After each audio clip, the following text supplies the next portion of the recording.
You're going to have an authentic relationship if you can't have conversations that matter. I didn't realise how much of a wimp I was being in business, in relationships, in life. Being provocable looks very different. And it doesn't have to be what people think. It's not about standing up and yelling and screaming. It just might be standing your ground, saying, no, thank you. Nobody wants to be with a wimp. I was terrified. Absolutely terrified. I hadn't been able to express anger in any meaningful way. And what I would typically go to is just, she'll be right. I can't control it anyway. Resignation is that highest form of anger. Like they look like a different person. Transformation happens in an instant. Hello, welcome to another episode of Internal Momentum. Today I'm joined by Ryll Burgin-Doyle. She's one of the most inspiring leaders and business mentors that I've had the privilege of learning from. Through Ryll, Money in You and her programs, I've learned concepts that have genuinely changed the trajectory of my business and my life.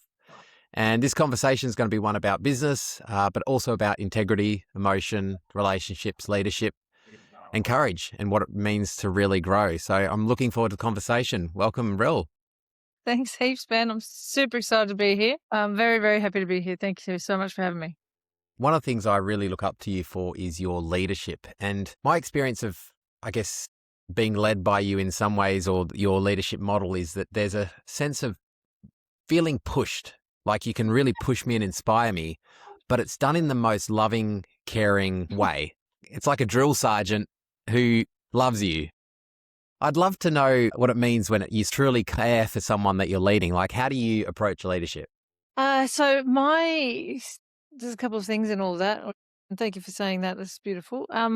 My definition of leadership is your job as a leader is to empower the other leaders around you. So everyone should be growing and developing around you as the leader. And I can tell the health of an organization by literally walking in and meeting the leaders that surround the founder. I know right then if that business is in good shape or not in good shape. So for me, it's empowering the other leaders around you. So growing and developing people coming behind you and being on your team. And as a leader, we produce results through and with others. You can't do it on your own. So those are probably the two big sort of definitions that I think of when I think of leadership. The other is, of course, coming from being a service point of view, servant leadership. But I think that drill sergeant that loves you thing comes from, my passion is working with business owners and entrepreneurs, helping them grow their businesses to get what they want. So first of all, figuring out what you want. And then my job is to advocate for you getting that, like for real, no kidding. And that's because I just actually want that for you. And I think some of that comes from my past. My mother had her first business when I was 3. My parents had a business together when I was a teenager. I know what it's like to sit around the dinner table in those days, 100 years ago. The bank manager would be in our house and they'd be having conversations about the business. And it just always seemed harder than it needed to be. And they were successful businesses. But so for me, I'm like, no, everyone takes the risk to be in business. Small to medium-sized businesses are the backbone of the world's economy. Founders need to get what they want. So how do we make sure that happens? So I think that's where that comes from. Yeah. With leadership, it's something that I feel like I'm really developing at the moment. And like I've seen a huge jump just in the last 6 months, but even over the last 3 years, like a completely different, like it's chalk and cheese, the difference in my leadership now compared to where it was now. But then the gap between where I am and where I want to be still feels so far. And then I look at, let's say, the way that you lead, and it's sort of like, it's almost like it's who you are. But I'm sure it didn't start that way. Like, how's that journey gone for you? Like, where did you learn leadership and how did you come to develop these skills? I had my first leadership positions when I was a kid. So I was always voted class captain. I was a sports captain in primary school. I was a prefect in high school. I was on the student union at university. It just always kind of happened. There was one semester I missed a whole semester because I was sick, but I was still voted class captain for that entire time I was away. So I think some of the what you're referencing about it's just part of who I am. I think actually there is a certain way about me that people must relate to because that's the feedback I've had all my life. Yeah. So in that way, as a leader, apparently my dad tells me being tall is helpful as well. because apparently statistically tall people are naturally looked to as leaders. I don't know if that's true or not. So there's some of that I think just happened around me and for me, and then I got to practice in those little Yeah. environments, right? You get to practice being a leader of a bunch of, couple of hundred 17-year-old girls, trying to balance being everyone's mate and leading. That starts to teach you a few things. And then, but I would say, just like you, how I was leading in my early working career to how I lead now is completely different. And a lot of it is having conversations that matter in a way that we're not scared, like you're not scared to have, Mm. right? Because some leadership, you have to have tough conversations, and that's not fun, and nobody wants to do that because fundamentally want to be liked, and we don't want to not belong, and we don't want to hurt anyone's feelings, and they're really good people. How can I possibly say that to them? And all of that stuff that goes through our head, right? You know what I mean? Mm. So I think there's gaining confidence through doing, through practicing that comes, that it Mm. just at some point you're like, just is the conversation we have to have. There's no point even being dramatic about Yeah. it. It's just a conversation. And Yeah. the other thing that I think always helps me is one of my mentors taught me always what is the outcome you want? Like, what is the outcome you're standing for? And then have the conversation lead from there. And Mm. if you focus on that, and that puts the intention on the outcome versus being self-concerned, or Yeah. it makes a big difference. So I think I got sort of lucky in that I did fall into those kind of roles early and got to practice in these safe environment or semi-safe environments. And then, like you, I've been on my own leadership journey for 30 something years now. And there are some conversations as a leader that I still go like, oh boy, it's not going to be fun. But if I get really present to what's the outcome I want, not just for me or for the business or for that, but it has to be for that person as well. Mm. And then have the conversation from there. Yeah. Yeah. I've experienced that a lot more recently as I've allowed my team to step into really just taking ownership of things. Mm. And when you do that, it's like there's this initial part of you that is kind of like, am I asking too much of them? Well, that's how I feel about it. But then when you see them transform and step into it and own it, it's the most miraculous thing. It's the only other experience I've felt like that is with my own kids. And it's almost like this proud dad moment where you're like, wow, look at them go. And yeah, there's something really inspiring in seeing people step into, I guess their own greatness sometimes. And yeah, it's kind of like push the bird out the nest and it gets to go out there and find its wings and fly. And Yeah. yeah, And but the it's irony is most business owners want people to be more accountable and take more on in their roles, but often miss the fact that they're actually the ones that are being mm, the blockers to that because they're being mm, control freaks about like, yeah, versus saying, here's the outcome I want. You agree to the outcome, you understand the outcome. Okay, great. Now tell me how you think you're going to get that mm, outcome. Okay, great. How can I support you, and let them go do it? It's a yeah, completely different thing. yeah. And I know the way I related to it before was like, oh, I'm giving them too much. I'm asking too much of them. Mm. But I think in some ways, when you hand leadership over to some people, you're actually taking a little bit off them, even though you're transforming, I guess, what you're giving them. It's you Yeah, know, they're not the now. independence is there. Yeah, they're not just doers. They've got something to Yeah. say. They've got something to contribute. And human beings, fundamentally, no one comes to work wanting to do a shit job, if I can Yeah. say that. No one Yeah. comes Yeah. to work wanting to do a bad job. And human beings, fundamentally, we want to contribute. Mm, We want to help. We want to make a difference. We want to feel like we belong. So therefore, we really, part of belonging is contribution, right? It's feeling like we've got some yeah. value to add in this dynamic. Yeah. So the more you give people the opportunity to expand, and that's the other thing, people love it when they're learning and growing. Mm, They don't love it when they're stuck doing the same thing over and over again or being micromanaged. They love it when they're giving opportunities to learn and grow. And as long as mm, it's framed in, this is an opportunity for you to learn and grow. Here's what I'm going to be here to support you with, blah blah blah. But this is what you can now go play in. They love that. And that's yeah. what you probably found, that right? They've really. Yeah. Yeah. It's just so nice to see. Yeah. So one of the things when I met you, the experience was that I'd booked into a program with you and then COVID hit and everything went to to crap, basically. And obviously being in the event space for you guys, that hit you quite hard. And, the event that we were registered into got essentially postponed, and then Yep. it got postponed again. So my first experience dealing with you and your organization was, wait, we've paid all this money, we've got this event, it's been cancelled. Okay, then it's been rescheduled, and there was all sorts of things. And from the get-go, there was a real sense of you guys doing whatever it would take to make things right. And I think from the very beginning, I felt like there was a level of integrity in your organization. And having got to know you, integrity is a foundational pillar of who you are. And yeah, I'd just loved for you to talk about integrity in general and what it means to you and how you see it.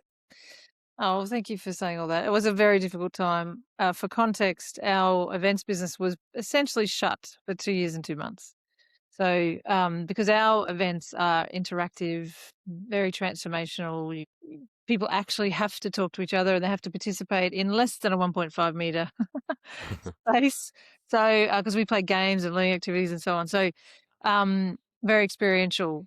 So that made it impossible to meet the guidelines and to do the live program. So, I just really appreciate your patience and everyone else's patience that waited. And I think for all of us, it was worth the wait, because when we finally did get to actually do it, everyone's like, yes, this is awesome. So from integrity, I think integrity for me is, I think people, in my experience, having worked with thousands and thousands of people and hundreds and hundreds and hundreds of businesses and founders, I think integrity can sometimes get collapsed with, like, I don't know what the word is, but it can feel, it's very often, I think it gets collapsed and mixed up. So for me, integrity is really fundamentally, a bucket has integrity when there's no hole in it. Yeah. So a bucket, when it's a hole, is whole and complete when there's no hole in it. When there's got a hole in it, there's no, the integrity of the bucket is gone, right? Mm.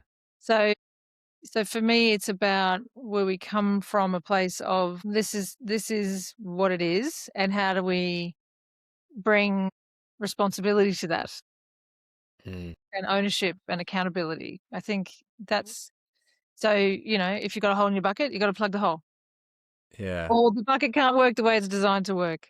So Yeah. for us as human beings, if there's a hole in our bucket, we have to go fill the hole so that we can Yeah. work the way we're designed to work. And same for a business. There's no perfect business. Stuff goes wrong. I mean, COVID was a Mm.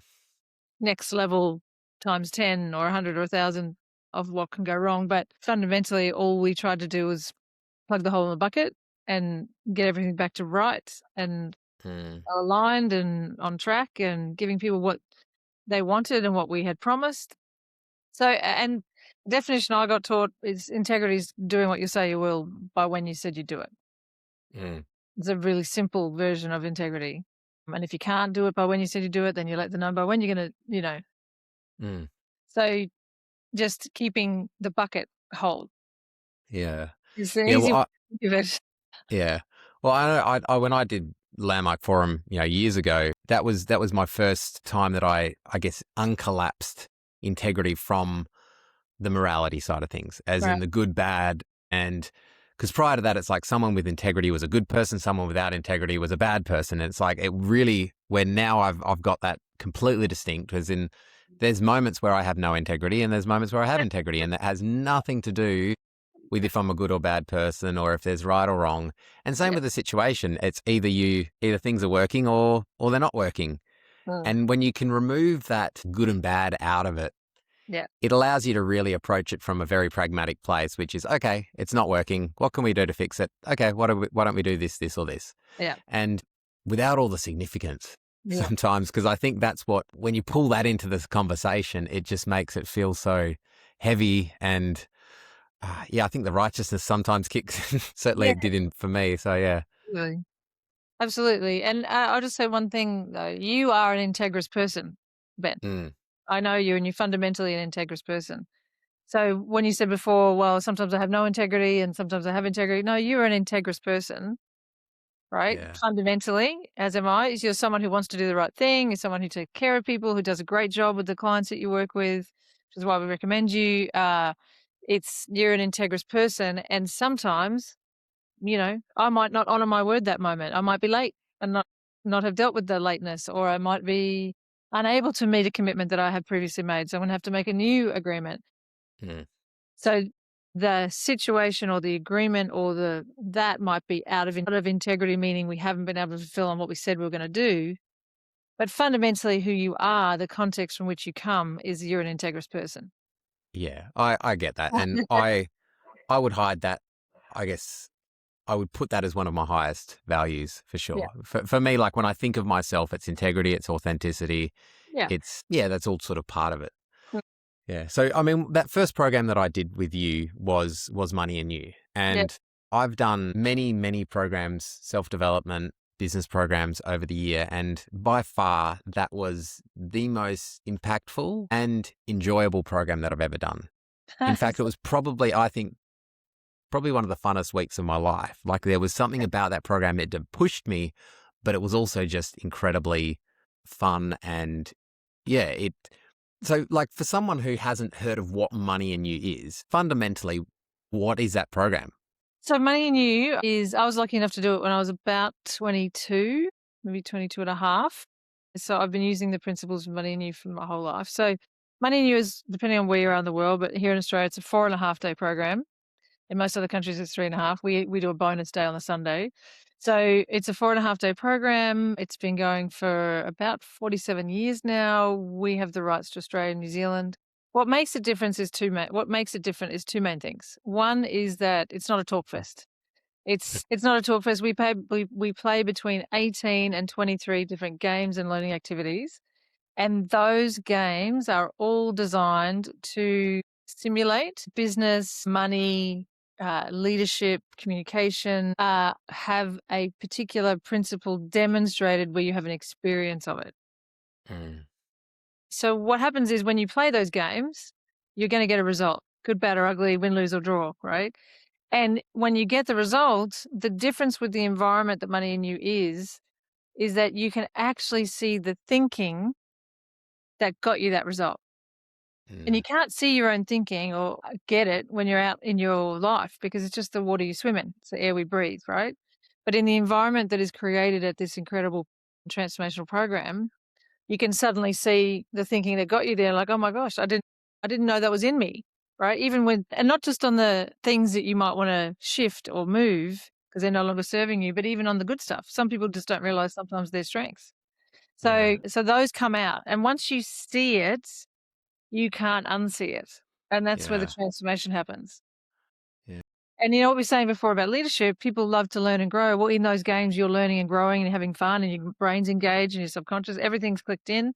So that's the fun part and the challenging part. And so once you see this thing that you hadn't seen before, you can't unsee it. And that's where the transformation happens. Yeah.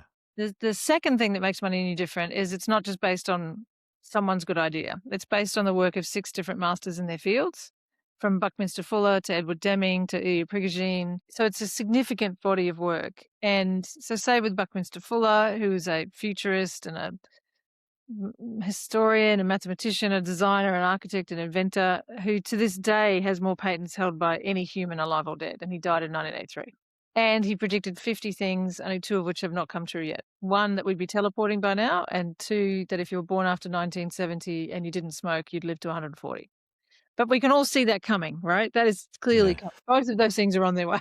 So anyway, but he did a body of work studying what's called generalized principles. And so a generalized principle is something that applies to everything and everyone, whether you're a rock, a bumblebee, or a human, it applies to you. So gravity is a generalized principle.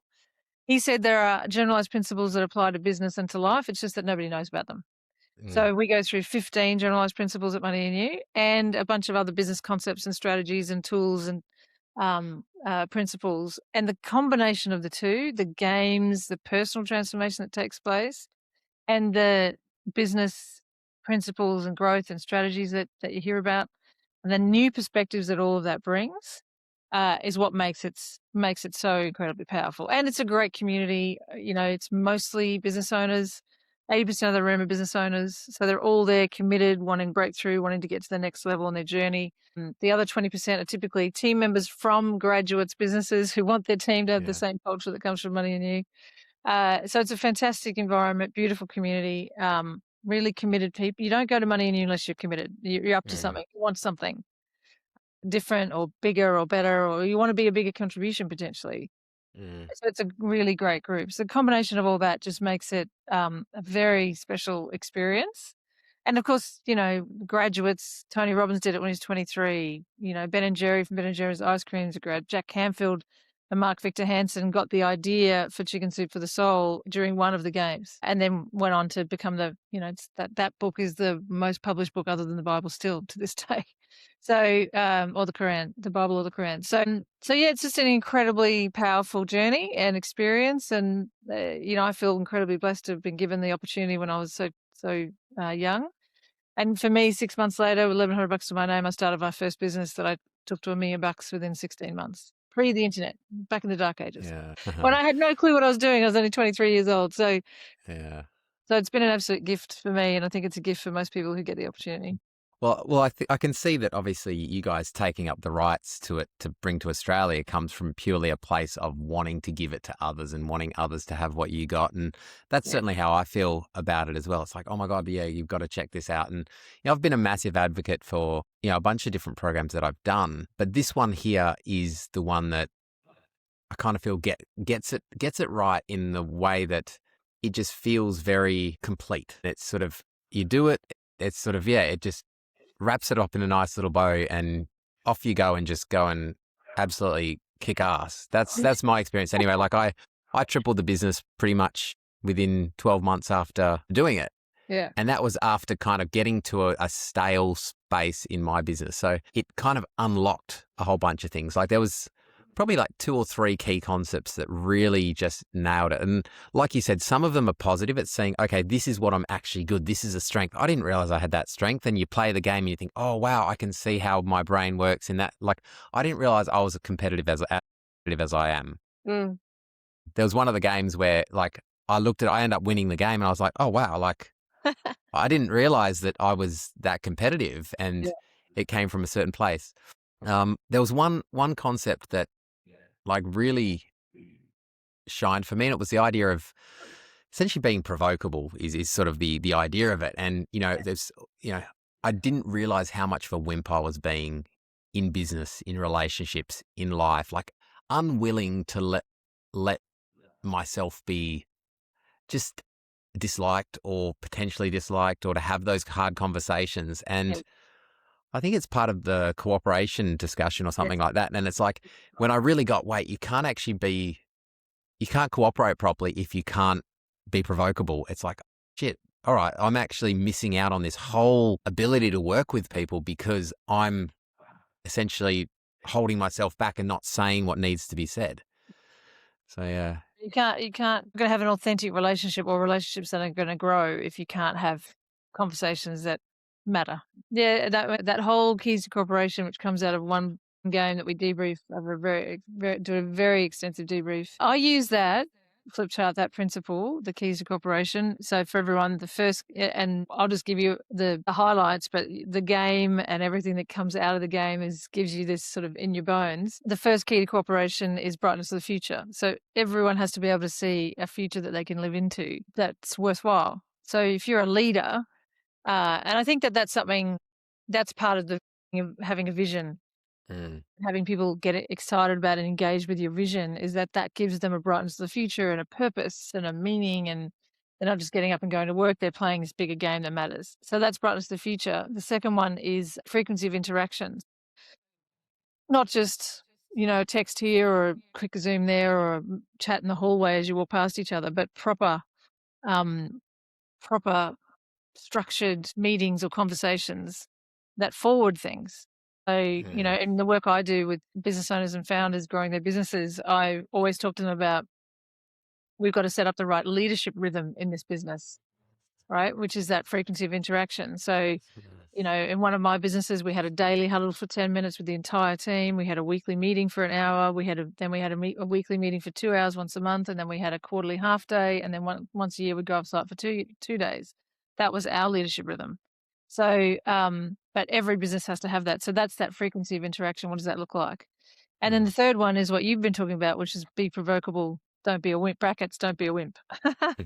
And it's so good to give yourself permission. And the other thing I find when I'm working with people is that being provocable looks very different And it doesn't have to be what people think. It's not about standing up and yelling and screaming. It just might be standing your ground, saying, no, thank Mm, you.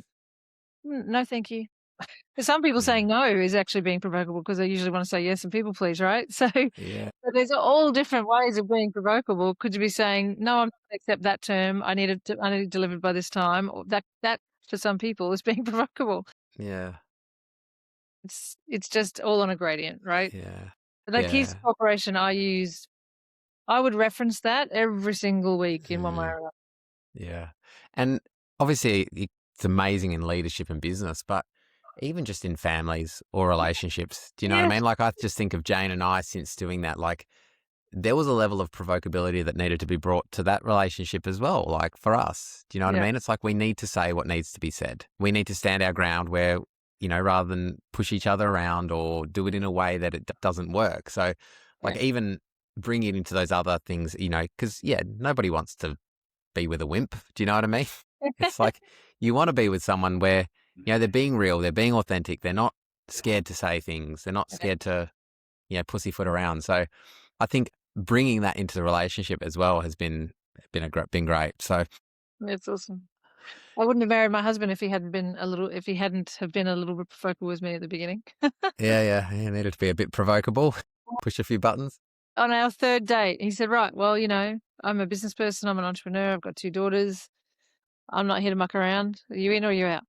And I'm like, what the heck, man? But it sort of made me sit up and listen, right? So, Yeah. I'm serious. We would not be, if he had not had that conversation, it would more than likely have gone how, most things would have gone where I would have said, oh, look, he's not strong enough for me or whatever. Ego would have kicked Yeah. in, but he nailed it. The third date. Anyway. Now, look, another concept that I think got me out of that slump when I think of why my business got, I guess, back into motion was I'd gotten to a point where I got the business to a certain level and I was stuck thinking, I don't want to be in this business. I want to find another business. I want to find a business that is selling something that I don't know about, something that I can just sell and not be the product. Where, being in the marketing space, it was largely my skills and expertise and, people wanted me. And so there was this real fear of scaling the business because if it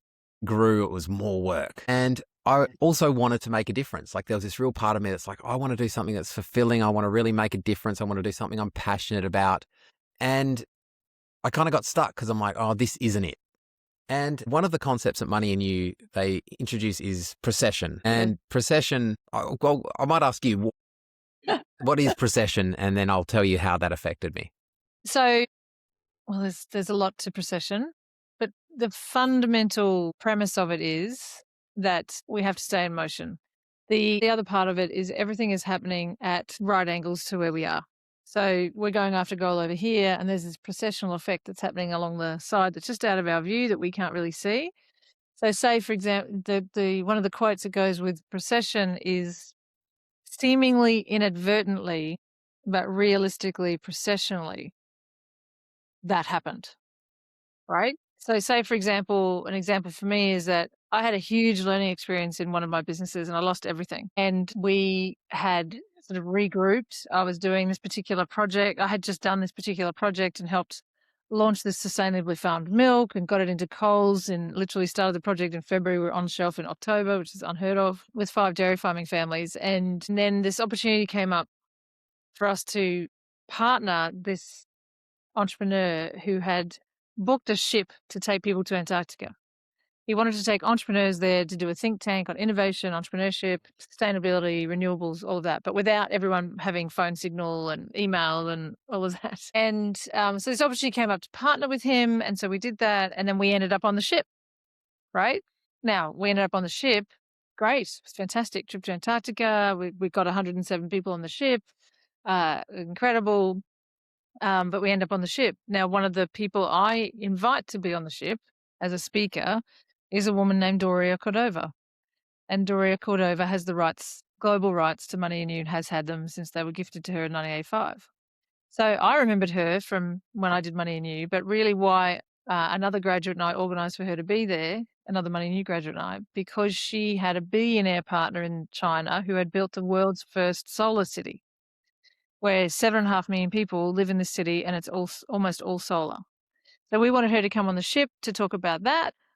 And so she comes on the ship to talk about that. But 2 weeks in Chile and Antarctica, we come home with the rights to Money and You and the rest of the curriculum.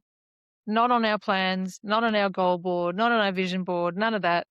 Just seemingly inadvertently, but realistically, processionally, that's what happened. Yeah. So point being is if you stay in motion toward a goal, and I was staying in motion, it was very challenging for us to do that trip because we'd gone through so much financial breakdown. But we pushed and did the trip, and I was just like, I know going on this trip, something good is going to come of it. Just the principle is stay in motion. You just have to stay in motion and good things will come. That forward your game that you could never have imagined were going to come to you. And everyone's had that experience, right? Where you're doing that and something comes out of left field and you're like, holy schmoly, that's even bigger than that. Yeah. What an opportunity. So that's fundamentally precession. And precession, scientifically, precession is what actually has the planet stay where it is and the moon stay where it is. It's actually at the angle it's at, etc. So lots of ways to look at precession, but fundamentally it's if you go towards a goal, you're going for the goal, you're going for the goal, you're going for the goal, but really precession is happening alongside you that you can't quite see, but it'll show up and bring something into the foreground at the right time.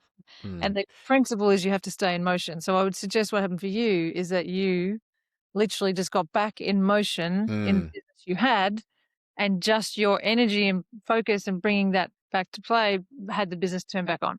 Yeah, well, I guess the staleness that I'd gotten to was it's like, I don't know where I'm going. I want to make a difference. And straight in front of me is not the difference I want to be making. So I'm like, I better just stop here and try and find another business. That was kind of where I was at. But once that came up as an example, it took the pressure off. It's like, oh, okay, I don't have to aim at exactly the thing that I want. Okay, I want to make a difference to kids and fathers, and there's things that I'm passionate about. Now, I don't see a way to make money going and making a difference there. But I'm thinking, I need to, before I was thinking, I need to, build a business around something I'm passionate about. But what it took is the pressure off. It's like, wait a second, I don't have to be aiming and focusing 100% in the direction of the difference I want to be making. If I just get moving in any direction and just go, off to the sides where I can't see, I'm going to be making waves and ripple effects throughout the world, affecting people in processional ways. Yes. That's my true purpose, is actually what I can't see. I don't need to be so intentionally focused on it. And it kind of takes this sort of pressure off. Oh, like I don't have to, like my significance isn't what I'm aiming at. Like I don't have to look at it. And like as I thought about it, it's like all the big leaders in this world that are making the biggest impacts on the world, these global leaders, none of them are sitting there trying to make a difference. Do you know what I mean? That they're just moving faster and bigger and quicker than anyone else. Yeah. And everything's being made. They're impacting millions of people's lives usually in a positive way. Yeah. Because of this massive motion that they have. So it just took the pressure off, and it was like, oh, cool, I can make a difference without having to get so caught up in feeling like I'm not living my purpose. Because it's like, all right, my true purpose isn't having to, like, I can run a digital marketing business. I can enjoy that and I do it and I'm good at it. And yes, it might not be helping homeless people or something that lights me up, but you know what? I'm making money. I can support charities. I can employ other people who go out and make a difference. There's so many other things that it does, and it opens up all sorts of opportunities that, like you said, processionally, I can take advantage down the track. So that pressure coming off me was, I think what really, if I think of what unlocked me, it was kind of like, okay, it got me back into that motion, and it's been good. And it's, Yeah. I think so that was one. Yeah. Yeah. People get tangled up with their, trying to figure out their life's purpose. Yeah. And, I've had a nonprofit. I had a nonprofit foundation I ran for a decade, and as a part-time thing that grew to 3 countries, and we worked with just under 20,000 teenagers. So inspiring them about business and entrepreneurship, half of whom are underprivileged or at risk. So I have done the good works. But Jack Canfield when he did Money in You, he's got this amazing quote. He said that at Money in You, he realized that he was allowed, he gave himself permission after Money in You. He didn't have to just do good. He could do good works and earn money and then do more good. So he kind of had a similar breakthrough to you in terms of getting that he didn't have to just do good work and not get paid what he deserved. Mm, He was allowed to do work that was good and then do good works from there. So, mm, yeah, I think that pressure of trying to figure out what's your life purpose and how does my life have meaning. Well, everyone's life has meaning just because you're here. And the mm, other thing, in my view, and the other thing is that if you stay in motion, you are always having an impact out mm, there. Like you said, the ripples in the pond. And the other definition of precession, part of it is the effect of bodies in motion or other bodies in motion. mm, So, I've got a client who is going to be doing tons of work in Saudi. And he's like, well, I think you should come with me. I'm like, okay, sounds great. But that's the effect of his motion on my journey, right? The bodies in mm, motion, the effect of bodies in motion on other bodies in motion. The key is mm. everyone's got to be moving. You got to be doing whatever Yeah. it is that you are doing and making a difference with. And you make a difference with the work you do. You make a massive difference with the clients you do business with. Massive. Mm, It's life changing what you do. mm. So, and then their Yeah. ability to give and your ability to give off the back of having a profitable business and, building a business that works to a point where you can go and work on the fathers and kids thing if you want, because it'll run and keep doing what it does and make the difference it makes and pay you and all that good Mm, stuff. That's fantastic. yeah. And that's Yeah. all And perception. yeah. Well, I even look at like there's a couple of teachers in high school that I remember that just like when I think of what they did for me, it's like they have no idea of the impact that they had on me just as a mentor. Mm. If you know what I mean, it's like, oh wow, like they really shaped who I am and what I did, and they wouldn't have the slightest. And it's like I know that I probably have had that impact on other people, and I'm sure you have as well. And yeah, I think that's part of the processional effect that's out there as well. It's way beyond what we can even see or know, Yes. which is kind of inspiring, and it well, it certainly lifts my spirits when I sort of Yeah. think about who I am in this world. Yeah.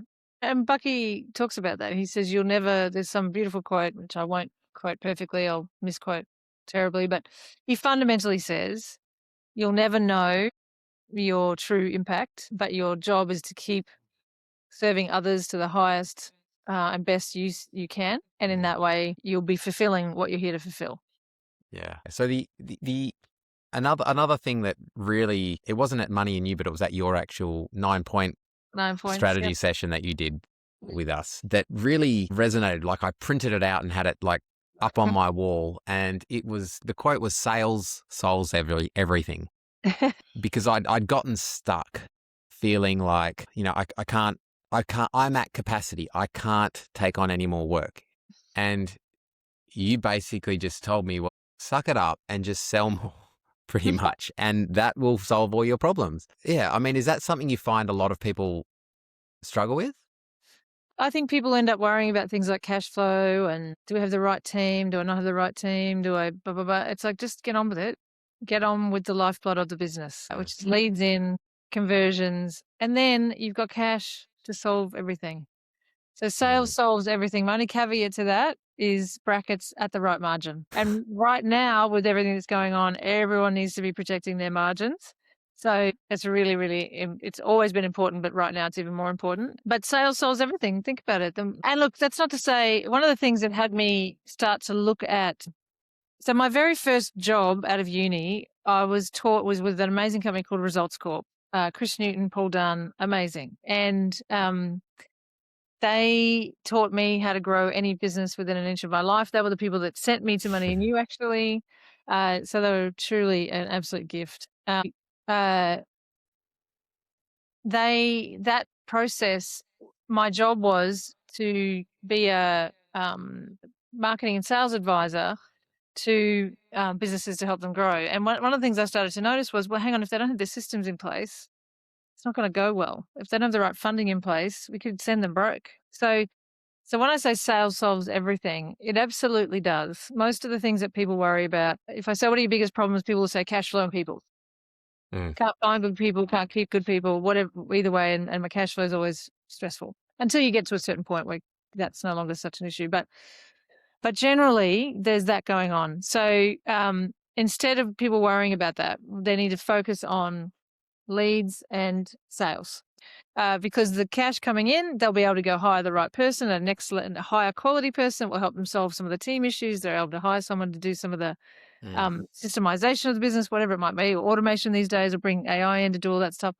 So yeah, it absolutely does. And I think people, I say to people, activity brings results. It's the right activity. It's got to be the activity that brings the dollars in or keeps the dollars in. So, and it delivers or exceeds what customers or clients are expecting. So yeah, I just think people can get very caught up because it is stressful running a business. They can get very caught up. So keeping an eye on the prize called sales is really important. And then the part I was saying before about my early role, I got very interested in the whole health of a business, which is why over the last 35 years, I've developed this 9-point strategies for massive growth, which looks at all 9 areas of the business that you have to be looking at. If you want to grow a business, you've got to be handling all 9 of those areas at any given point. So sales solves everything in the context of the rest of the stuff has to be set up right as well. So, yeah. Yeah. And I think that's what I felt as well, is like when I looked at everything, it's like, okay, most of these things I've got a fairly good handle on, but then it's like I was trying to get it perfect before getting the sales in. It's like, okay, when the systems are in place, when the team's fully trained, when everything's perfectly lined up, then I'll go and start selling and grow my business. Yeah. And you're like, no, just get the sales in, and then you can hire that really good person who's going to then solve that problem for you. Yeah. Because I was literally turning away hundreds of thousands of dollars every year, basically because it's like, oh no, sorry, I'm at capacity. She's like, you basically said, no, just tell them you can't take them on this month, that you can take them on in a couple of months' time, and then do that. Like waiting this positioning, very powerful. Yeah, you're just like, you looked at me like you're an idiot. I didn't think you're an idiot. I think I might have thought you had rocks in your head for a second there. No, not an idiot. So that is getting caught up in the doing versus hang on, what's our strategic plan for growth? Oh, I want to be there, and if I can get the cash to there, then I can hire these 3 people that'll do A, B, C, and free me up to do more of the stuff I love to do. That's all. You just didn't have your strategy set yet. Yeah. No, well, that's changed, which is good. Yeah. And you got to grow and you build things.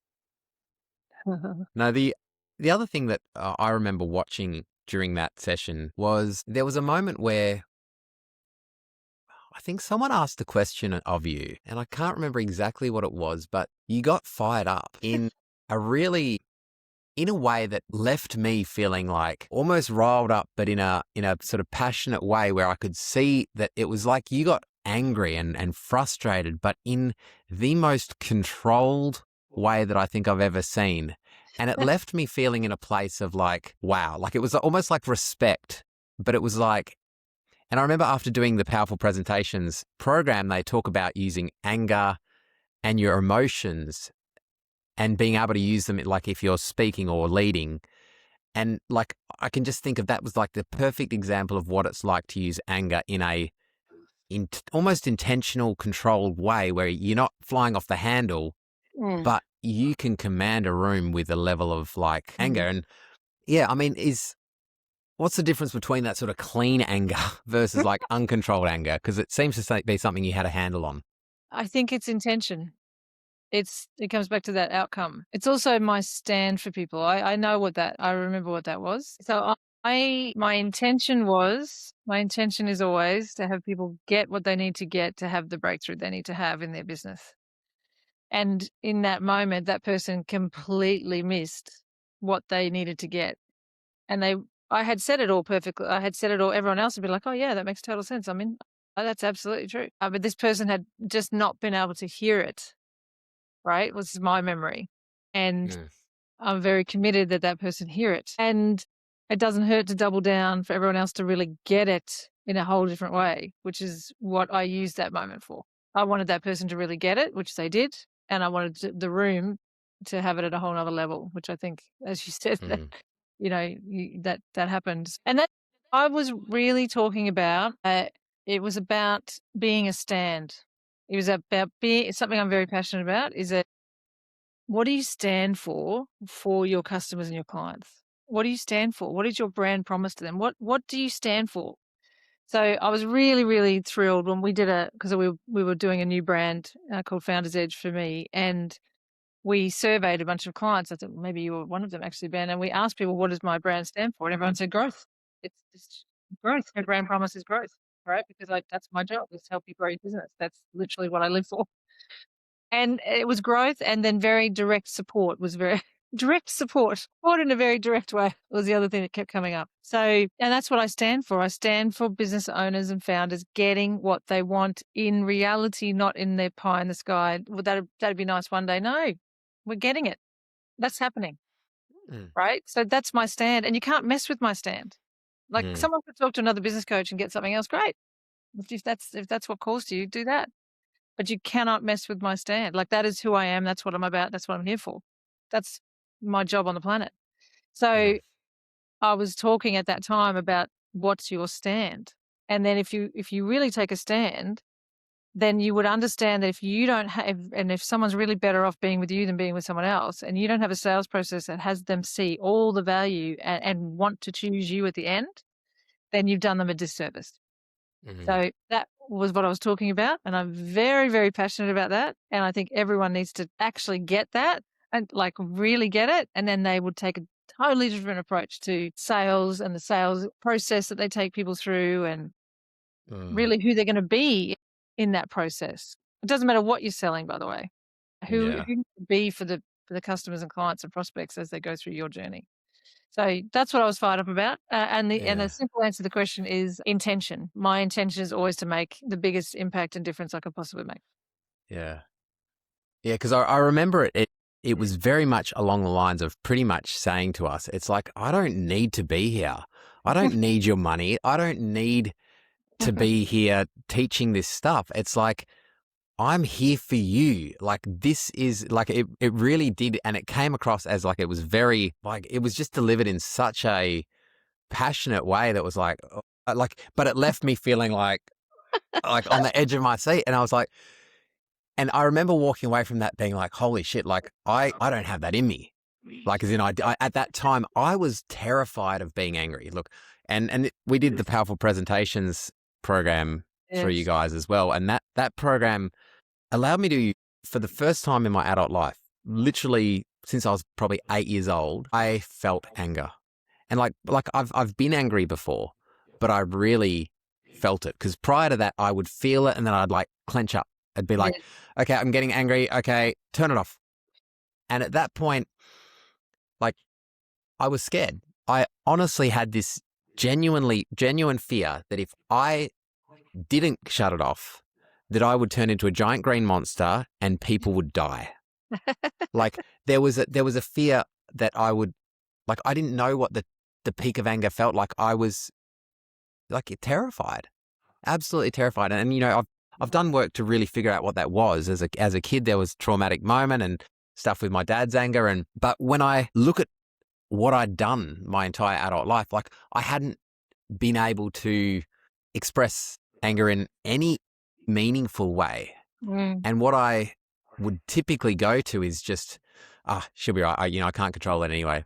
And I think that was where, I think part of that program was talking about how resignation is that highest form of anger.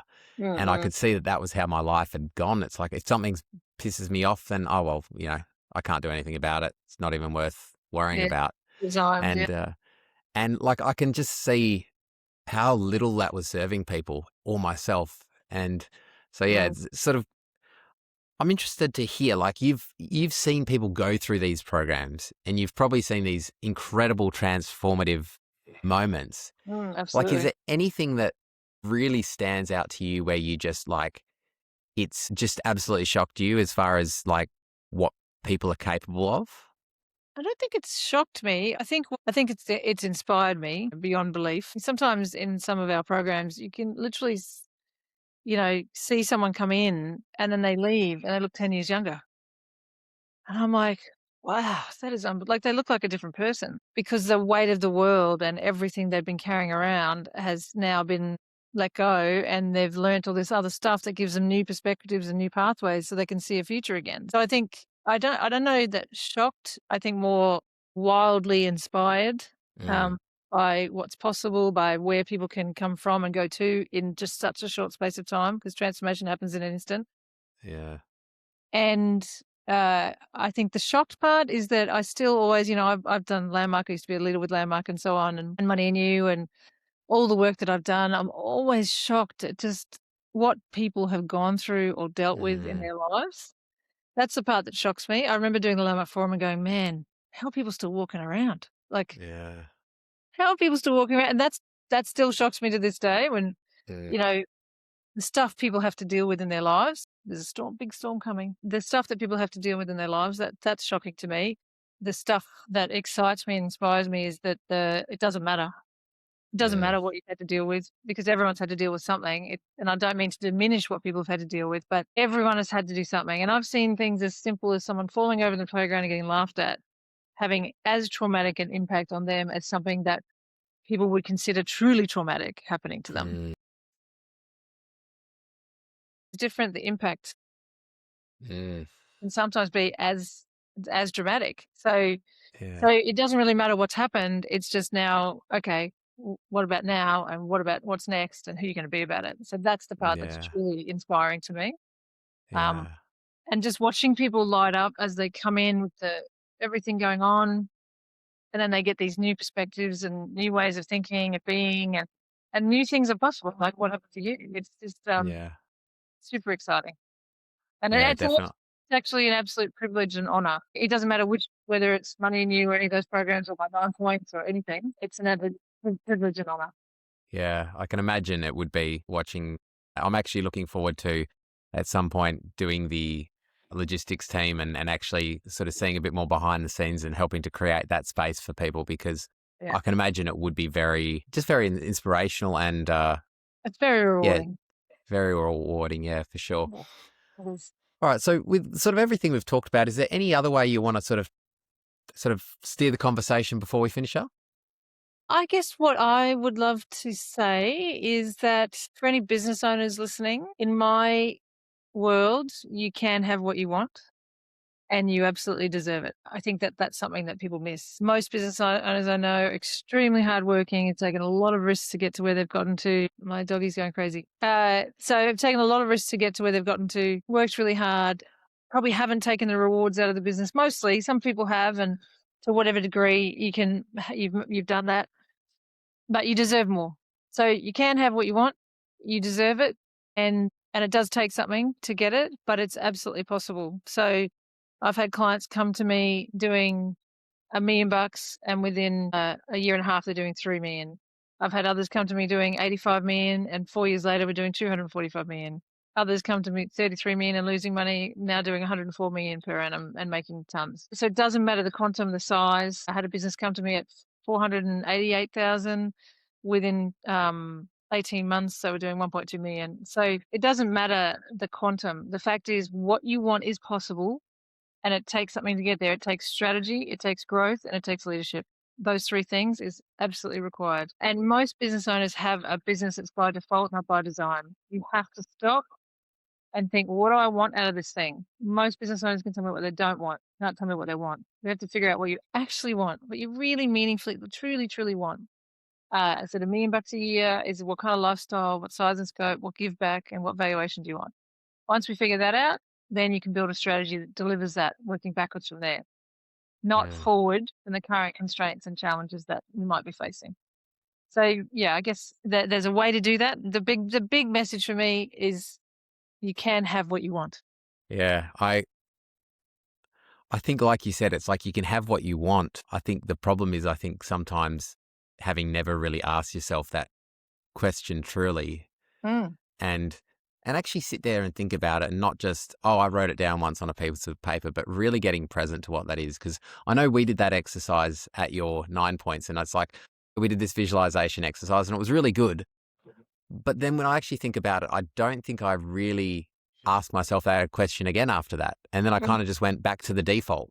It's like, okay, blah, blah, blah, blah. But it's like, there's not that true sort of North Star of that's what I want. This is the end goal. This is what I'm creating. This is a life I choose. And I think more and more I'm starting to see that, and I'm starting to build that and realizing, okay, well, I actually don't want a business that's turning over, tens or hundreds of millions. Now, Yeah. I know it's possible, but I also know it's probably not, it's not what motivates me. Now, Yeah. Look, I might get to that point, but it's not my intention to design that.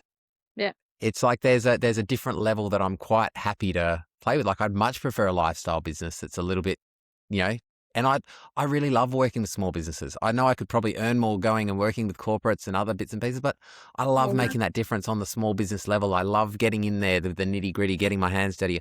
I actually like doing the design aspects of things and letting it come to light. I like the small knit team, and I like making that difference. Yeah. Now, look, that may change and I might decide to adjust, but it's like for now, I want to enjoy that and come at it from a completely different perspective. So, yeah, I totally get that. So with that, if someone is interested in learning more about either perhaps working with yourself, or I would highly recommend everybody check out Money and You, where can people find you? Where can they learn more?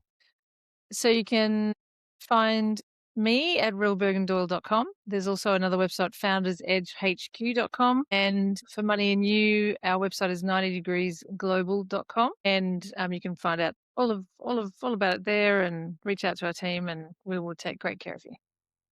All right. Thank you, Ryll. I love who you are. I love what you do. And really appreciate you being on the podcast today. Thank you. Thank you so much for having me. Thanks, Ben. Bye, everyone.